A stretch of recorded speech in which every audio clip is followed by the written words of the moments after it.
All right, fuck it. I can't keep up with all this shit. Welcome to the motherfucking Broskiedoodles Podcast, the best podcast in all the land. God damn it. And we're with a fucking crew. I hope these motherfuckers stay here. I'm paying them. I'm putting them in the payroll. I just really hope that we can last here. Otherwise, I'll keep going on myself. I don't give a fuck. But I really want to continue to hang around with these dickheads. My big boy, Big John, DJ, BJ, Adrian in the building. We want to get to the real meaty of all this shit, right? Because here at the Broskiedoodles, we like to talk shit. We like to talk the empire of shit, the house of shit. But we also want to make sure that our counterparts have the ability to respond back and reply, because we ain't about to just fuck you up without you, letting you come back and give your side of the story. So on the last podcast, we were talking about how we felt, John, and Adrian was telling us a story that he took you out. You guys were going to have like a nice little whiskey night. It felt like one of those nights where you're like, hey, let's treat each other, right? We're not kids anymore. Let's buy some liquor that actually has some essence to it, that was maybe, made by some blind bitch picking up, grapes or potatoes. And then she fucking fermented the thing herself. And it caused her to have like issues with her fucking, ligaments or whatever. But it's all for the pureness of this whiskey. And then you decide that you want to mix this whiskey with Coca Cola. Sorry for my accent. You want to mix this whiskey with Coca Cola. And my question here is, part of me, I'll do a little resume of what happened. I told Adrian, look, if he's paying his part, then let him drink it however that animal wants to drink it. However, there is a part of me that feels like we need to protect the entity. I don't know. So a re-education, if you will. Yeah. So what do you have to say for yourself about those type of behaviors? All right. So first of all, I want to say fuck you to both of you for not having me on the podcast to defend myself in the first place. Second, kind of like what KIKO was saying, if the bottle's $1,000 and I put down my $1,000, let's say I just buy the bottle straight out, what I do with it after the fact is of no importance to anybody. But as your friend, I'm not going to allow you to spend your money irresponsibly in front of me. I'm going to I can't tell you what to do, but I'm going to say, hey man, you should probably reconsider when there's other options. Read some literature on the subject. No, but John, okay, real quick here. No, sorry. Go on. I don't want to put your thoughts. So clearly this has to do with a lack of education. I'm not educated in the ways of whiskey etiquette, much in the same way that I'm not educated in the ways of like cigar anything. I'm an animal. Right. I live in Miami. You make it seem like I give a fuck. You just got a job where you have to fix the planes that normal civilians get on. Like, I'm already worried, You better make sure that I ain't drinking no $1,000 whiskey. That's for sure. No, you better tell us what fucking airline you fixing so that we can avoid it. No, but before we get it, because I want to talk about also, you just got a job. And part of the Broskiedoodles here is we want to support everybody and give them the fucking inspiration to not only go get a job, but get to zero. And we always talk about getting to zero. Zero is not a bad thing. It's one of the best things you can do. Getting to zero is when you're paying all your bills and you don't depend on nobody. That's beautiful. That gets girls wet. Now, we'll talk about that in a bit. But first of all, okay, so it is true. If you're paying for your part of the whiskey bottle or even out of the whiskey bottle, shit, you can mix it with fucking piss, right?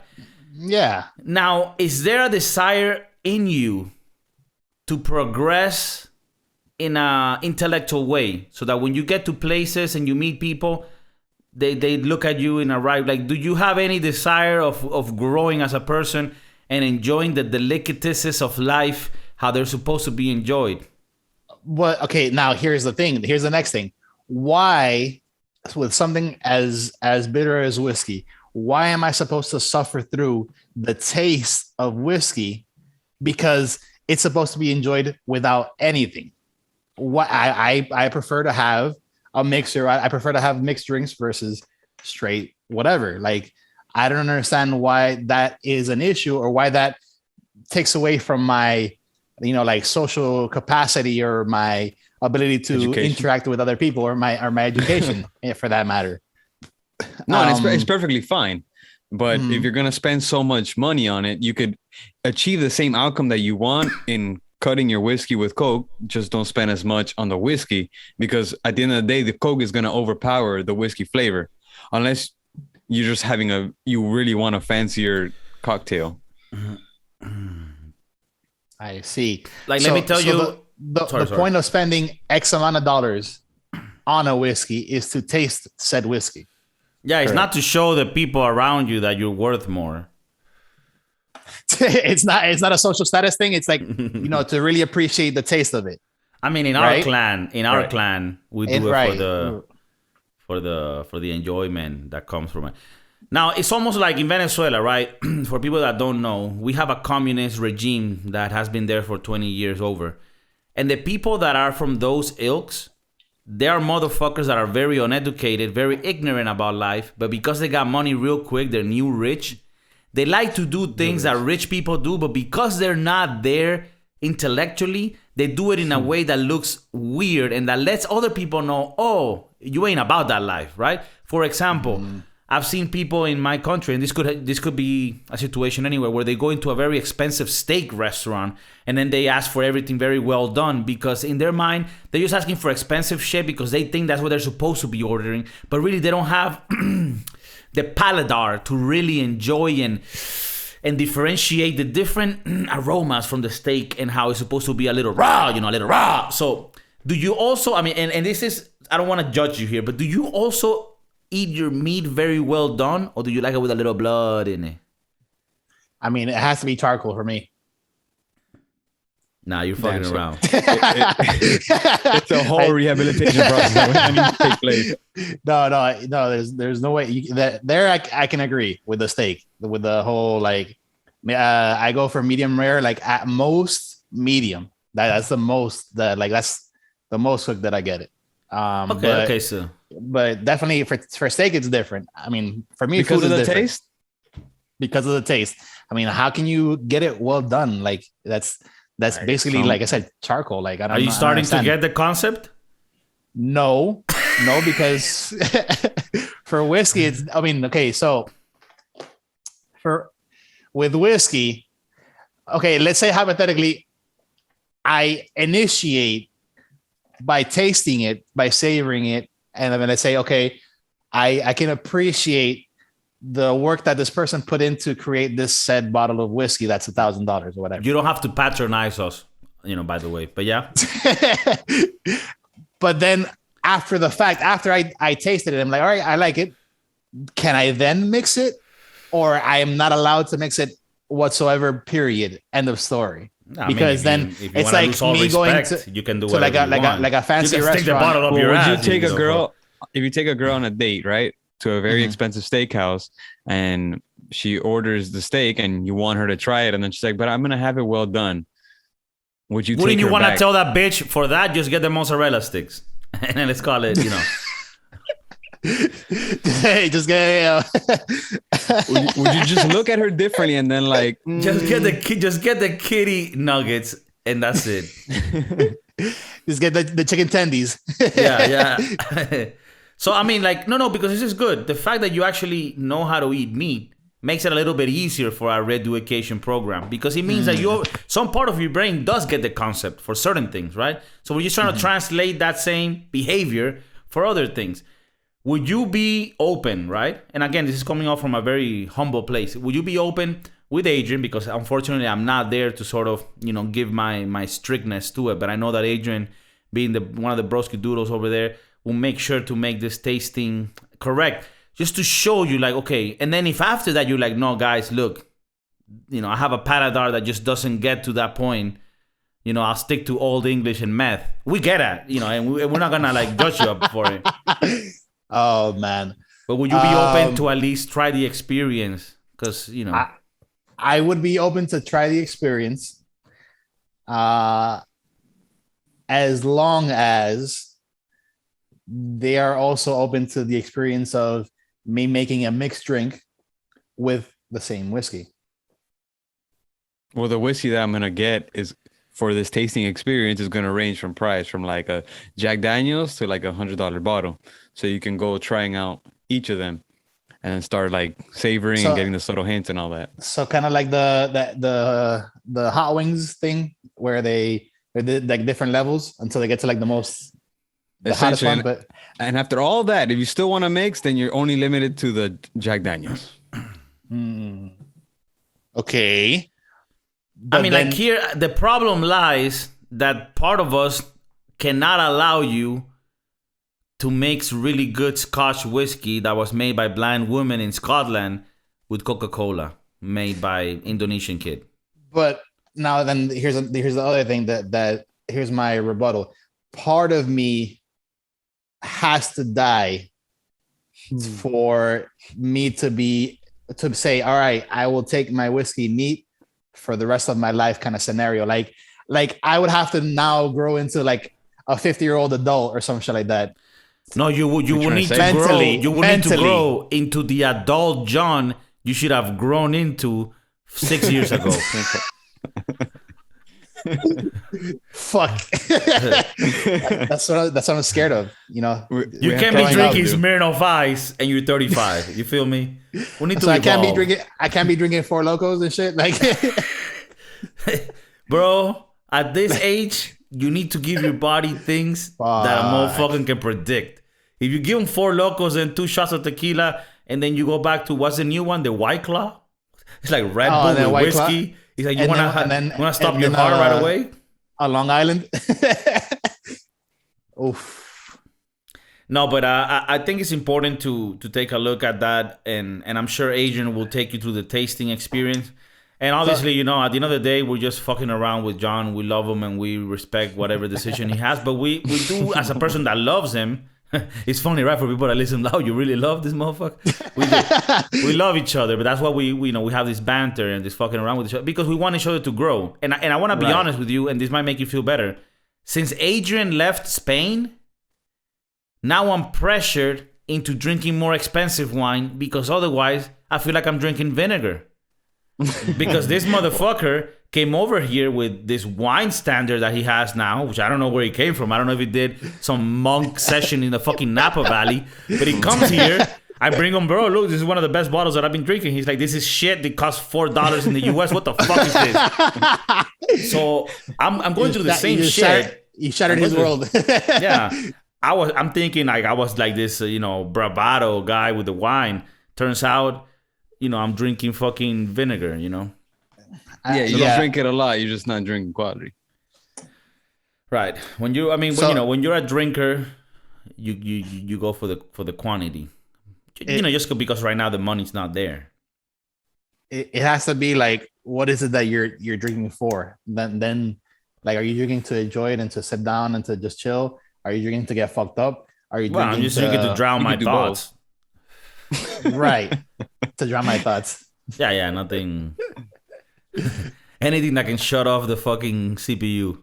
No, I'm just imagine having a friend that's at that stage. You're like, fuck, man, how do we even do this?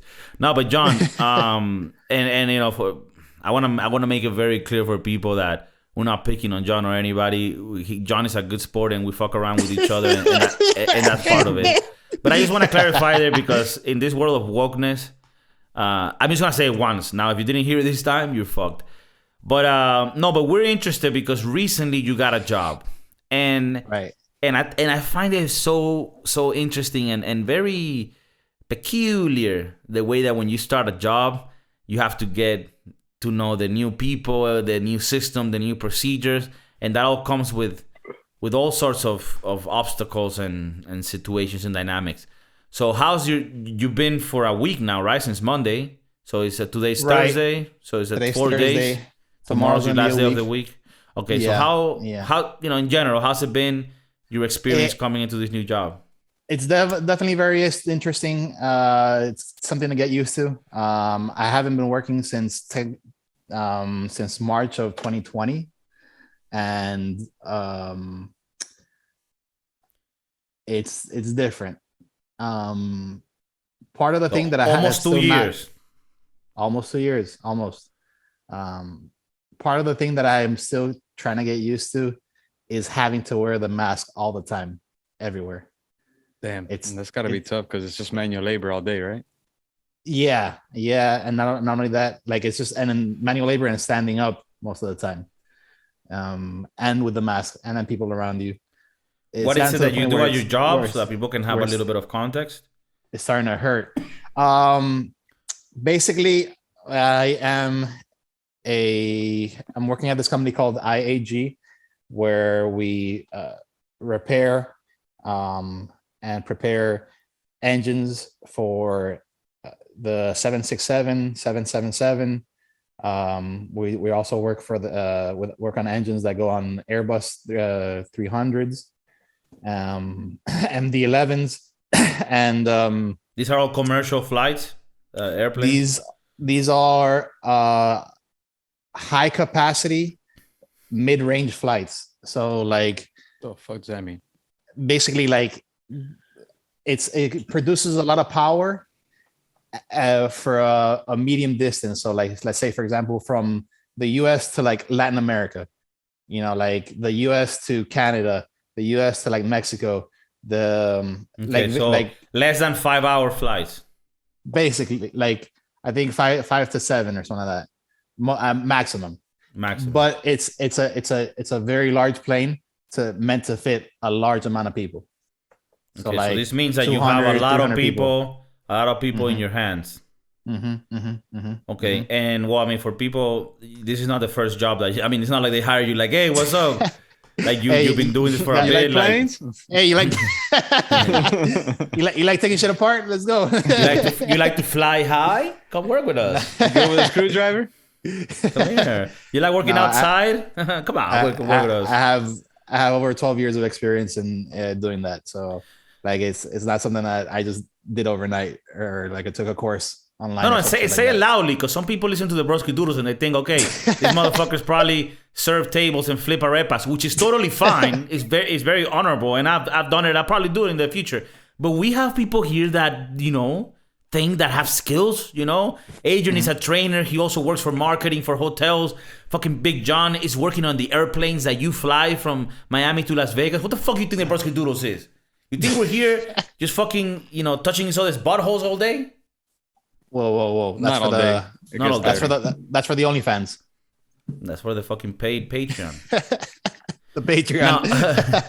No. But has to be because I know when you start working like the dynamics of like getting like so now you have to use a mask, right? Which gotta be annoying, especially since annoying as fuck.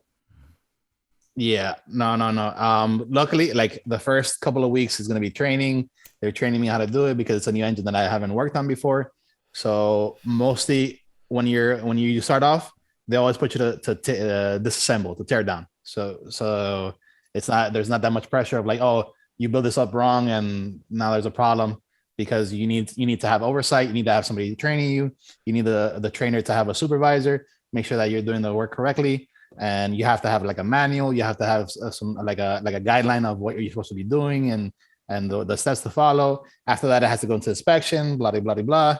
There's a whole bunch of different steps that go into, it's not just like, oh, take something out and then put something in. No, you have to take that out. You got to get checked. If it's good, put it back, get it ready make sure that it's good to go. Then you can put it back, torque it, get somebody to look at it. If it's messed up, it's either repaired or replaced, and then so on and so forth. Is this done after every flight? No, there's certain services that are done, like 100-hour service, that they check the plane to like the levels and make sure everything's okay. They can fly it like a couple more times and then it has to come back. More often than not, it's about every 200 to 250 hours, flight hours. Okay. Now, I know that the pilots do. Is it also necessary for the mechanics to wear aviator sunglasses? Because I see you have some on. It's not required, but it's suggested. It's recommended. Okay. I mean, I do gotta say that along with the chains, you do look pretty gangster. I mean, you always look Miami Vice, and I gotta say, I gotta make it public for people to know. Adrian, do you have any questions or anecdotes that you can share about starting your job, at the beginning, and what are the little things that you have to be aware of? And I don't know. Well, I'm just interested that his job is more like bros, right? You work with a lot of guys, so you guys can like talk shit to each other and kind of like you have that rapport. Because in the corporate world, it's a lot different. I'm like one guy out of 15. So 15 girls. So 15 girls. So I assume it's a lot different, right? Yeah, you definitely get to bro out a lot. It's mostly guys. There's usually like one or two girls, and they're usually like inside the office. So you don't really see them out on the floor. Yeah. Where it's A little bit of equality would help. I mean, the girls are always welcome, but they always get stared at. Yeah, some of them are. They always get stared at. For sure. Yeah. So I can already tell you work with a bunch of fucking cavemen. Basically, I would say cavemen / like grease monkeys. They all drink their whiskey with Coke. Yeah. No. they're all these motherfuckers do cocaine. They're all into like the what is it, the like breweries and all that good stuff. Oh, like IPAs. Like, that's so weird. Like a fucking grease monkey. That's like, dude, I'm not having Budweiser. I want an IPA. The one that's mixed with the coconut flavor, please. Yes, no, it's better for my digestion. I just don't see it happening. But there's some bitter ass fucking IPAs and shit that I'd rather have the $1,000 whiskey than that shit for sure. Well, I don't like I don't like this or the lagers or whatever. Yeah, the craft beer culture. At the end of the day, they're very bad for digestion. I don't know if this has happened to you, but every time I drink one of these fucking craft beers, it's always like it's hard to drink it. It's like, what the fuck is this? It's like a milkshake. What the fuck is this? Give me a beer that tastes good. That's why. Why do you think companies exist and have reputation? Heineken, Corona, but and even if you might think like, oh, those are shit beers, the reason why they exist is because they have years and years of practice of how to make a beer that actually has the consistency and the science behind it. These motherfuckers are making it in their fucking garage, and they think they're, we're artists. No, shut the fuck up. You're fucking people's stomach up. But what if the artist is like a blind lady in Europe that does the all it by herself, and then that makes sense. Can you appreciate because if there's suffering and misery involved, you're gonna have a good product. Isn't craft beer to a certain extent kind of like the high end whiskey? Like somebody's putting effort into this. The high end whiskey is almost like a work of art.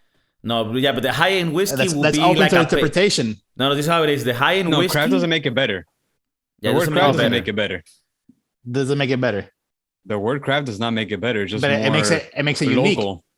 Okay, this is perfect. This is a perfect analogy. Tell me if this metaphor works. The whiskey would be like the fine art that was actually painted by Dali or Goya or Velázquez. These are names that we know because we're into art, John. So painting, Mr. Picasso. Painting sorry, Salvador Dali. Sorry. This real painting that was made in 1600s in Europe. That's the whiskey, right? Mm-hmm. The craft beer, that's the NFT that's reproducible and has no essence. Boom. Boom. NFTs can suck my dick. Now I said it. That's it. I got Kiko's three people. A hater, dude. Three people unsubscribing. What happens when the NFT sells higher than the fucking Picasso bullshit that you quote unquote from the 1600s? Like, who gives a fuck about the high end art? Like, it just shows how you don't know anything about art, and that's fine. It shows. Kiko's already a bitter old man. Yeah, but going back to the topic. You see that it requires you to lose a part of yourself. You lose the young part, and you now become old. No, but don't get me wrong. I can drink old English and eat Taco Bell any day of the week. I got no problem. It's just that the day that I'm doing the Scottish whiskey, I respect it. I respect the people that died behind those fields. You know what I mean? I'm just saying. Scottish. Fucking Hollands. That's what the movie Braveheart was all about. Yeah, Braveheart was all about protecting the whiskey. Yeah, you fucking jungle dweller. Look, I haven't seen it, so I don't know. The extended edition. We gotta see that movie because I saw it when I was a kid. I don't remember. I haven't seen it. I saw that one, and then the one where they called them a Jewish hater. What's that word? Anti-Semitic. Oh my god. Which I don't get it. They were beating the fuck out of Jesus, but I guess they made the Jews look bad because they beat him up. But didn't they do that? I mean, I don't want to get religious. I don't know. I never read the Bible. Have you made any friends? They read the whole Bible. Not any of it. Have you made friends? There's actually some people that I knew from my past job that were there. Okay. So it's actually really nice to have that familiarity. It's like a homecoming. Don't call it a comeback. Had a fucking theme song going on when you walked in. Undertaker. There were some people that I knew, and I could see that some people are gonna grow on me. It's pretty cool. It's interesting to start a new job. You know. So, well, to me, I hate it. I don't like that uncomfortable, awkward moments. But I like your positiveness and your enthusiasm. One thing that I do like sort of envy from you, and I think Adrian can relate to me that we work in corporate jobs. There's this movie called Office Space that I love. It's one of my favorite movies where at the end, he quits his fucking corporate job and he just goes working construction. And there's like this freedom of like working with men where you're like just saying dirty jokes and like just talking shit and insulting each other and saying bad words. But like when you're in the corporate world, it's like, I want to be a gangster, but I got to be like, hey, I hope this email lands you well. Today, we would like to see... It's like, it ain't me. So, it ain't me, motherfucker. do you feel like you're able to like, be your toxic masculine? Authentic self? Yeah. I mean, I've never really felt that I'm toxic masculine or in any of that range of things. Can you embrace it, John? Embrace it. Can you have bro talk? Can you talk about shit that you normally wouldn't talk about in front of women? Yes, of course. There's always going to be those topics. I think it's part of the monkey brain where we basically like every conversation basically devolves into talking about your dick. For some reason. For example, like, bro, I woke up this morning. I have this little bump that looks weird on my dick. Can you see it and tell me if this is good? Okay. Not like that. I mean, like... I'm talking about how you made real friends here. Real friendships, bro. What the fuck? Somebody you can show your anus and ask him, bro, is this broken? Or is this just something that's healing? Have you talked to anybody new recently? Have you made friends since you moved to Spain that you've shown your dick to and asked them, yo, does this bump look weird? I mean... Exactly. So shut the fuck up. But then again... I'm not claiming here that I'm making great friends, bro. I mean, I wish I was able to make those type of connections, Those are hard to find. You don't find those anymore. Like, people get very uncomfortable about that. Surprisingly. The bumps on your dick and your anus. Yeah, all that shit. It really tells where we're at in this world. That people will really just fucking get all flustered up when you show them your penis and ask them if this bump is normal. I mean, come on. What days are we in? So you got your doctor for, bro. What the fuck are you showing me your dick for? I mean, but it will be better received in your environment than in KIKO and mine's. Yes, but then you would also have to partake in seeing everybody else's dick. Is that a can of worms that you want to open? That would be the response in your world. Everyone's like, all right, I guess we're doing this now. Yeah, shit, okay. All right, it's Wednesday Dick Day. And the problem manager is... comes with a ruler. and the problem is... Everybody standing attention. You got Jimmy from the transmission line who already looks like his hygiene is not, up to par. So you can already imagine what that fucking thing is gonna look like, and you gotta see it too, because it wouldn't be fair if you show them your dick with your bump, right? No, and then when they want to show you their dick, you're like, "Hey, what's good, bro? Chill out." Stop being gay, bro. Yeah, I just started. I said no homo, bro. What's up with this gay shit, right? Like, I asked you to see my dick, you saw it, you're gay. When you asked me to, I'm not want to see it, I'm not gay. So like, this wasn't a two ways thing. Right. I just need help with my bump on my dick. That's all. Yeah, that's all. Like, keep it simple.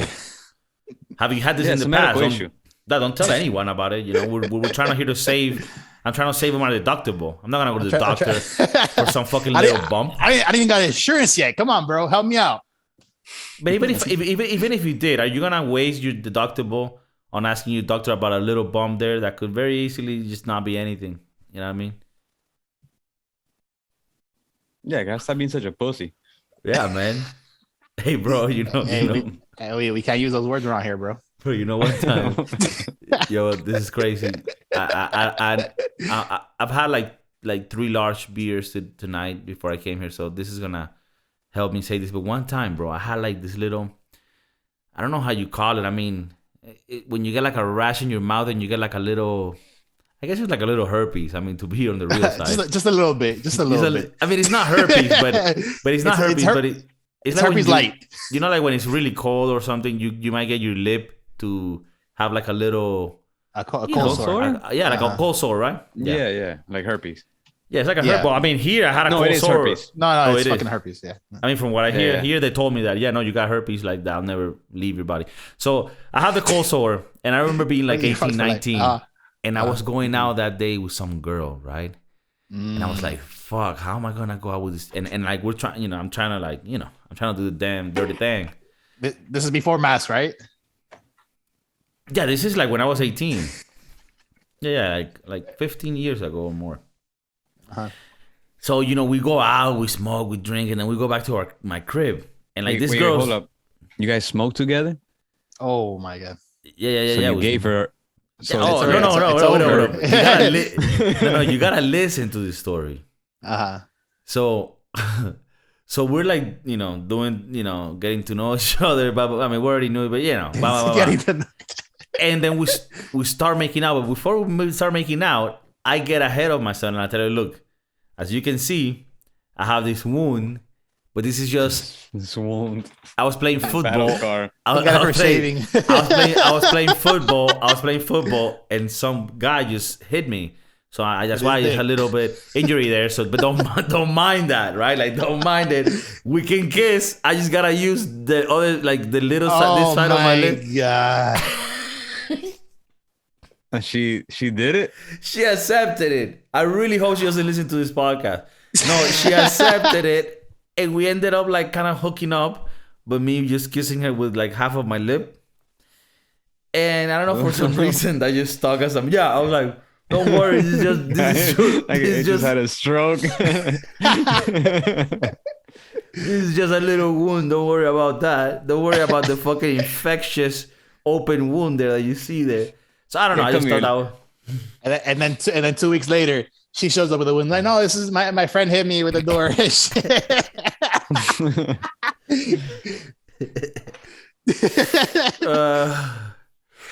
No, but okay. This has been an episode that's been quite wild, like quite filled with.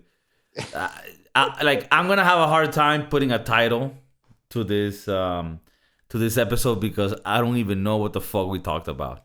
But that's, I guess, that's part of it. Like, that's really what we want to achieve. Like, the topics are just the medium for our essence to really translate and inspire others. I mean, any last words before we finish this episode that could inspire people, especially since you're such in a good place, gold chains, new job, big dick. What's good?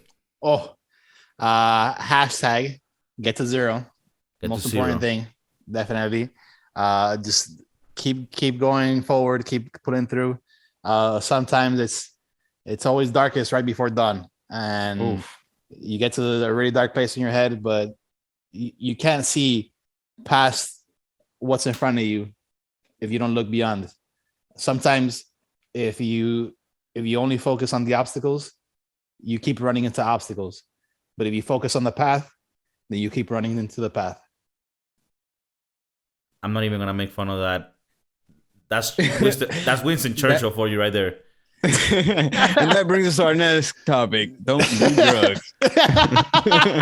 No. I found it on the real. Like, that shit inspired me. I think this is partly the speech that Churchill gave the comrades, before in the darkest hour. Yeah, the darkest hour. The darkest hour. Amazing movie, by the way. Thank you, Broskiedoodles. Love you for tuning in.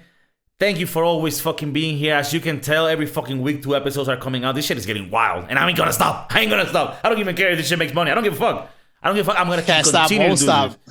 And we're gonna keep buying gold chains. We're gonna keep fucking mixing our whiskey with Coke. Peace. Peace.